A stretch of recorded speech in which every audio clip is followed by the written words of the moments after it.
Anyang. My K Insider fam, was it only me or you guys also felt like the series went from a thriller mystery reminiscent of When a Stranger Calls to a romance drama set in 2013 Drama World? I feel like everything from how the lead actress is dressed to the color grading of the show makes it look like a drama that came out 10 years ago and definitely not in 2024. I guess this nostalgic trip kind of pushes us old folks. By old folks, I mean the people who have been watching K-drama for a long time. I know girlies, you are forever young, so I guess this nostalgic trip kind of pushes us old folks to like it more because it reminds us of what once was. I will be answering a lot of important questions today with detailed explanation. These are the questions I will be answering today with details.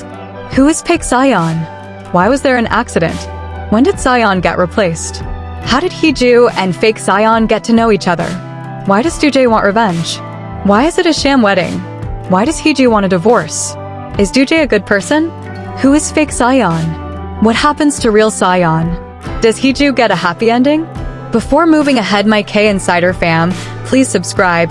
It took me a lot of time and rewatching to bring this video. I'll keep working hard, I promise. Who is Paik Sayeon? Paik Sayeon was the grandson of CEO Paik, a powerful businessman who planned on making his son president sometime in the future. The first big event of the show is Paik Sayeon trying to hurt animals as a child. The kid got labeled a psychopath right off the bat, so he's a bad apple in the family. Sayeon used to live in a mansion near an orphanage in a remote area. At this time, he met Sangwoo and asked him if he wanted to vivisect a cat with him. A terrified Sangwoo ran away, never to return. But the orphanage would hear more from Sayeon and his family. Well, not technically, but over the course of time, kids from the orphanage started to go missing because Sayeon was hurting them, or rather straight up killing them. The orphanage never could tell what happened to all those missing kids, and Sangwoo decided to grow up and find out for himself. Why was there an accident? Well, back in the city, Sayeon met his neighbor, a young boy of a similar age to him. This young boy's older sister, Ine, saw the two boys together but never made much of it. However, the young boy saw Sayeon's face, which is why Grandpa Paik decided to kill the kid and stage an accident. The accident killed the young boy and made Ine lose her hearing. With his male heir dead, Heeju's stepdad would have been hysterical if Heeju turned out just fine after such an accident, so her mother forced her into pretending to be mute because of the trauma of the accident. Yikes. When did Sayeon get replaced? As more bodies piled up, Grandpa Paik sent them to a man named Jung who ran a small fish store in the middle of nowhere. Jung was responsible for hiding the bodies while also raising a nameless child for Paik. One day, Grandpa Paik grew tired of covering up his grandson's insanity and decided to kill him by dunking him in the lake by Jung's place. The nameless boy, drawn outside by the sound of a drowning boy, watched in horror as an old man tried to shove a little boy in the water. Jung was meant to get rid of Sayeon's body, but when he realized he was still alive, he quietly let him live with him and raised him. On the other hand, the nameless boy was taken away by Paik to replace his grandson and became the new Paik Sayeon. How did Heeju and fake Sayeon get to know each other? Since the Paik family and Heeju's family were neighbors, Sayeon and Heeju spent some time together as children. Both kids liked to keep to themselves, and they never really fit into the world of the rich, so sticking to each other was good compensation for the duo. It was during one of these interactions that they began to like each other. Sayeon saved Heeju from an angry dog, though she fell and scraped her knee. He then took her home on piggyback, an important scene to remember in the future. Why does Doojay want revenge? Now all of this was roughly 20 years ago.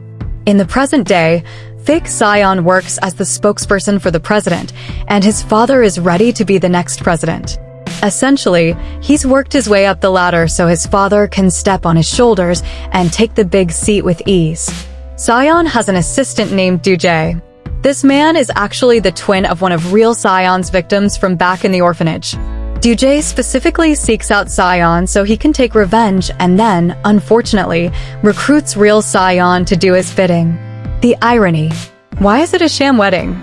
Sayeon was meant to marry Ine, but he learned that Heeju was going to essentially be sold off to another rich man who had a bad reputation.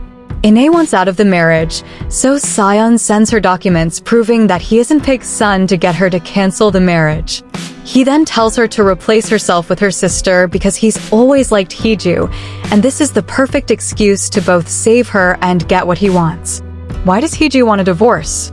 Real Sion, the kidnapper, then calls Heeju, and he knows too many things about Sion and her life. This is of course because Doo-jae is feeding him some information while he knows the rest from his past. Heeju manages to escape the kidnapper from inside her own car. She also finds his phone and takes it with her as evidence, but eventually starts using the phone to threaten her own husband to divorce her. Heeju wants a divorce because Sion's been distant from her right from the start. They've been married 3 years, but never even had a meal together. Is Doo-jae good? Eventually, Doo-jae realizes that his boss is a good person, but it's already quite late. He then learns the hard way that he's been working with his real enemy. He even tries to kill himself because of the mess he's made trying to take revenge. Doo-jae survives the mess, though, and works for fake Sion again by the end of the series. Who is fake Sion? The one big reveal left for nearly the end of the series is that fake Sion is actually a Pig. He happens to be Grandpa Pig's illegitimate son. This leaves Grandpa Pig's daughter-in-law bitter, and she ends up wanting revenge as well. She ends up killing Grandpa Pig and going to prison for it. What happens to real Sion? Real Sion is killed in the crossfire after he shoots fake Sion in front of the police. This is after he reveals to the guy that his father killed Heeju's brother because the brother saw real Sion's face. This puts fake Sion in a dilemma, making him realize Heeju's been suffering all her life because of him. Don't know why he thinks his father's mistakes are his own, but that's K-dramas for you. Fake Sion then decides to punish himself and go off the grid for the next few months. Does Heeju get a happy ending? By this time, though, the couple has confessed their love for each other and know they can't live without each other. Heeju finally gets a clue about fake Sion's whereabouts and decides to go find him herself. At the end of the show, fake Sion finally gives himself a new name, Yeon. Heeju and Yeon get a happy ending together. Don't forget to let me know in the comments what you thought about the show's retro vibes, the intense plot, and of course, Heeju and Yeon's ending. Did it hit you in the feels or leave you wanting more? If you made it this far, you're a true K-drama fan and part of the best fam on YouTube. That is the K Insider fam. I thank you all so much for sticking with me through these wild recaps. I'll be back soon with more drama-filled content, so stay tuned and remember, keep your hearts enchanted and your binge watch list stacked. Annyeong!